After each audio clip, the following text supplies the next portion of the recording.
네, 오늘커의 당잠사입니다. 당신이 잠든 사이 전해진 소식들 확인해 보시죠.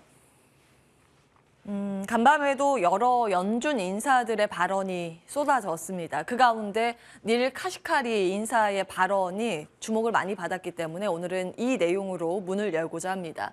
시장이 하락하니 행복하다는 카시카리 총재. 좀 제목을 과격하게 달았는데요. 정확한 워딩은 이렇습니다. 파월 의장의 잭슨홀 연설에 대한 시장 반응을 보고 솔직히 기뻤다라고 이야기를 했습니다. 이제 인플레이션 2%로 낮추겠다는 연준의 굳은 의지, 이에 대한 심각성을 시장이 이해하기 시작했다라고 이야기를 했습니다. 7월 FOMC 이후에 시장이 좀 상승세를 시현했었죠. 6월 말부터 저 바닥 대비 올라온 것이 S&P 500 지수 기준으로 한 15% 정도가 되는데요. 그 상승은 사실은 오해에서 비롯됐다라는 것을 이야기하고 싶었던 거겠죠. 어제 파월 의장의 발언 분석을 하면서 말씀을 드렸던 그 궤와 사실은 같습니다.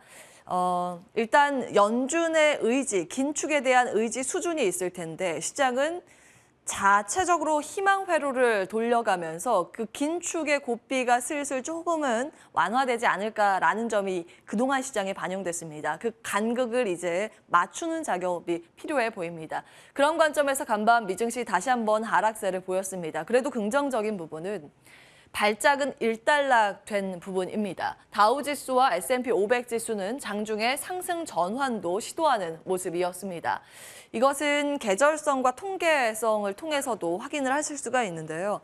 전통적으로 보시면 매주 월요일마다 주식시장의 부진은 반복되어 왔습니다. 우리나라는 금요일마다 시장이 약간 한산하고 거래가 한산하고 부진한 흐름을 보였잖아요. 미국은 월요일이 거기에 해당이 됩니다. 일단은 월요일 시장이었고 거기에 대한 경계 매물도 있었을 텐데요. 9월에 대한 경계 매물 또한 배제할 수는 없겠습니다. 통계로 보는 9월 약세 8월 22일에 보여드린 화면입니다. 역사적으로 봤을 때 가장 부진한 달이 9월에 해당이 됐고요. 이번에 또 다른 체크 포인트로 QT를 어제도 말씀을 드렸습니다. 9월부터 이 QT의 최대치가 적용이 되기 시작합니다. 사실은 대차대조표 축소라는 이 이슈가 시장에 직접적으로 어떤 영향을 미치는지에 대해서 분석이 아직 명확하지 않기 때문에 시장에서 QT에 대한 언급은 없습니다만 앞으로 나오게 될 겁니다. QT에 대한 부분은 시간이 좀 많이 걸려서 다음에 시간이 될 때 추가적으로 설명을 드리겠습니다. 일단은 경계를 하고 보자라는 심리가 간밤 연출될 가능성이 있습니다. 다만 지금 시간 외거래에서 장 마치고 주요 종목들의 반응이 좀 완화적인 흐름, 좀 안정세를 찾아가고 있다는 점은 참고해 보셔야겠습니다. 현실 자각 타임, 시장은 이제 긴축에 대해서 수긍하기 시작했습니다. FOMC 9월분에 대한 베팅 수치가 자이언트 스텝 75bp에 지금 압도적으로 컨센서스가 형성이 되고 있고요. 국채금리도 이에 따라서 같이 반응을 보이고 있습니다. 2년물 단기금리 같은 경우에 정책과 연동되는 흐름이 가장 크다고 말씀을 드렸는데요. 장중에 상승폭이 꽤 컸습니다. 15년 내 최고치까지 기록을 했다가 마무리될 때는 조금 내려오긴 했습니다만 여전히 이제 금리가 강세를 보이고 있다는 점은 기술주에는 부담이 될 수밖에 없습니다. 그에 따라서 3대 지수 가운데 나스닥 지수가 가장 부진한 모습을 보였다고 이해하시면 되겠습니다.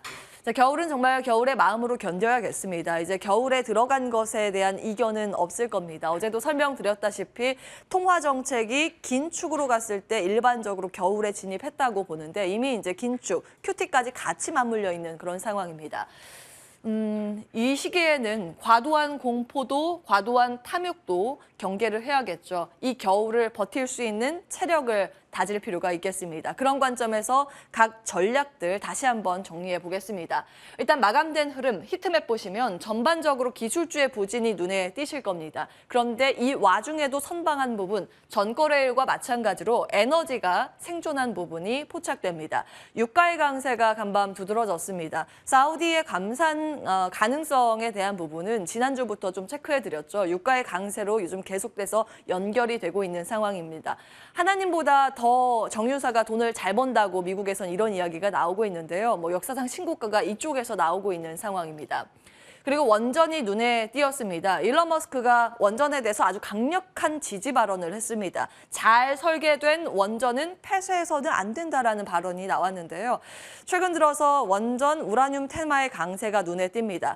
업종별로 가장 큰 상승세를 보인 업종은 에너지 업종입니다만 섹터별로 봤을 때 테마 섹터의 가장 큰 강세는 11% 급등으로 우라늄 테마가 가장 강했습니다. 사실 작년에 우라늄 ETF가 신고가를 갔을 때 우라늄 ETF를 소개해드린 바 있는데요. 최근 우리 시장은 우라늄 ETF보다 SMR이라는 이 뉴스케일 파워와 조금 더 우리나라 원전 기업들의 연관도가 높아지고 있기 때문에 최근 들어선 이 차트를 체크해드리고 있습니다. 물량 소화 과정을 거친 이후에 간밤 5.6%의 급반등세를 연결했다라는 점 체크를 해보시면 되겠습니다. 에너지와 원전 결국에는 에너지 대란과 또 맞물린 부분입니다. 하나하나 정리를 해 가겠습니다. 4월 18일 당잠사 화면 그대로 가지고 왔는데요. 역사는 또다시 반복이 되는 모양입니다. 과거의 인플레 시기에 미국에서 시총 비중 보시면 에너지, 소재, 산업재의 시총 비중이 인플레이션 시대에 이렇게 아웃퍼폼했다라는 부분을 확인하실 수 있습니다. IT가 그 당시에 부진한 흐름을 보였고요. 무려 과거에는 40% 이상의 시총 비중을 차지한 점도 있습니다. 그 다음 인플레이션 구간에서는 29.4%까지 시총 비중이 올라갑니다. 이때 IT가 확 올라간 것처럼 보이는데 이때는 닷컴 버블 시기이기 때문에 지수의 왜곡은 감안하셔야겠습니다. 자, 이 안에서 투자 포인트 하나하나 다시 한번 정리해 보겠습니다. 어제 우리 시장 지수는 급락했지만 그 안에서 상승한 종목들, 상승 상위 종목들 쭉 정리했는데요. 하나의 공통점이 있습니다. 원자재 관련 기업들, 유리 관련 기업, 비료 테마, 그리고 신재생, 풍력, 태양광, 에너지 관련 기업들이죠. 방산과 조선 섹터의 강세 두드러졌습니다. 소재단의 강세 눈에 띄었죠. 포스코 케미칼 같은 경우에는 일전에도 정리해드린 바 있습니다. 일단 비료와 포스코 케미칼 등의 소재 테마의 강세, 그 이면엔 어떤 논리가 숨어 있는지부터 정리해보고 넘어가겠습니다. 8월 25일 당잠사 화면입니다. 천연가스 폭등의 나비 효과 짚어드렸습니다. 천연가스 가격이 올라가게 되면 암모니아 수급 차질이 생깁니다. 천연가스로 암모니아를 만들고 암모니아로 또다시 비료를 만들어야 되고 비료로 또 음식료를 생산을 해야 되겠죠. 결국에 이 나비 효과로 인플레이션, 물가 상승의 고리가 악순환의 고리가 연결이 된다라는 부분 체크해드린 바 있습니다. 지금 유럽에서는 천연가스 폭등을 하자 곳곳에서 암모니아, 질소 비료 생산 중단 가동에 들어간 부분이 포착되고 있습니다. 꽤 큰 회사가 곳곳에서 일시 가동 중단을 하고 있다는 점까지 체크해드렸습니다. 최근 비료 테마주, 농산물 테마주가 들썩이는 이유라고 정리해 보시면 되겠고요. 지금 모든 원자재가 부족합니다. 천연가스뿐만이 아니죠. 소재단도 정말 많이 부족한데요. 미국의 원자재 재고가 5년 평균 대비 거의 대부분 낮은 모습입니다. 골드만삭스에서 제공한 차트인데요. 특히 니켈이 가장 부족한 것으로 지금 나오고 있고요.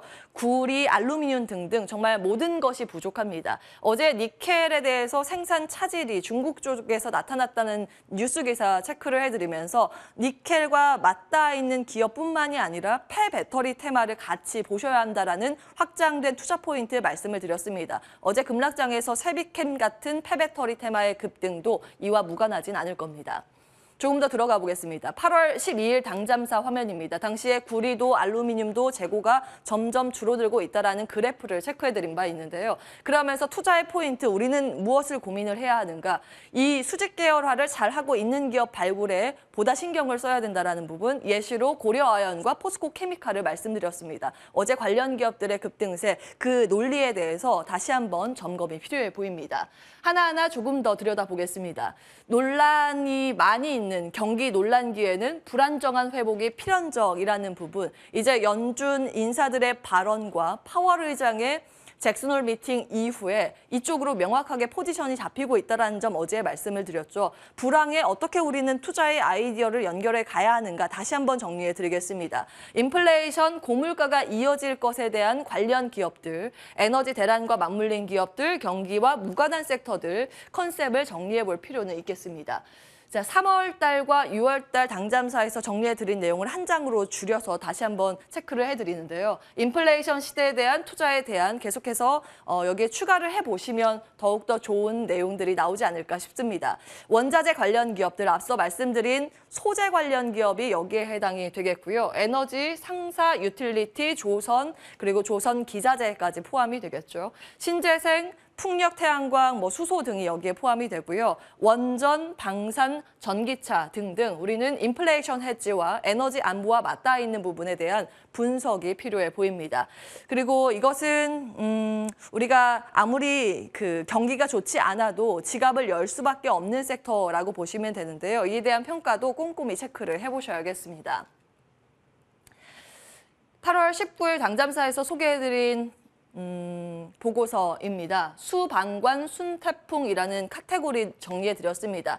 최근 들어서 관이음쇠, 밸브는 원전과 조선에 필요한 쪽이고 전 세계적으로 이 마진이 좋지 않기 때문에 많은 기업들이 문을 닫고 살아남은 기업이 얼마 없다라는 점 그때 정리해드렸습니다.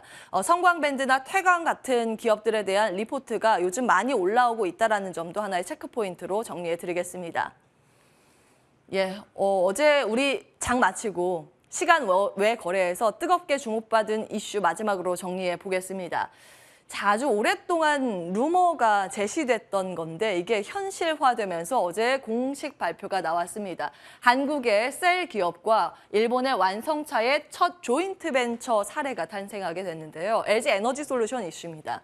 일본의 혼다와 미국의 배터리 합작 공장 짓는다는 소식입니다. 이 개요에 대해서 쭉 정리해봤는데요. 중요한 건 착공과 생산 부분 그리고 생산 능력이겠죠. 지금 부지는 검토 중이고요. 2023년 상반기에 착공을 시작해서 생산 목표치는 2025년 말에 파우치 배터리 생산 계획입니다.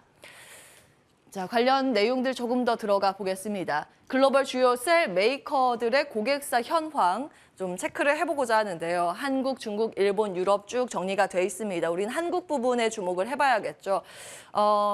캐파 기준으로 봤을 때 LG 에너지 솔루션이 워낙 크기 때문에 유럽도 미국도 한국도 다 이제 장악을 하고 있다고 보시면 되겠습니다. 이번에 추가된 일본의 혼다 조인트 벤처가 여기에 해당이 되고요. SK 같은 경우에는 유럽 쪽에 강점을 지금 보이고 있습니다. 미국 포드나 한국의 현대차 그룹이 LG와 SK 납품을 하고 있다고 기억을 해보시면 되겠고요. 삼성 같은 경우에는 사실 현재 캐파 기준으로는 적습니다. 그러나 지금 공격적으로 증설을 하고 있기 때문에 증설 데이터를 같이 체크해 보시면서 이 표에 조금씩 올라오는 것들 추가해 보시면 도움이 되실 것 같습니다. 일단 유럽 쪽에 좀 강점을 보이고 있습니다. 사실은 포드 같은 경우에는 3사 모두 고객사로 들어가 있다는 점도 눈에 띄는데요.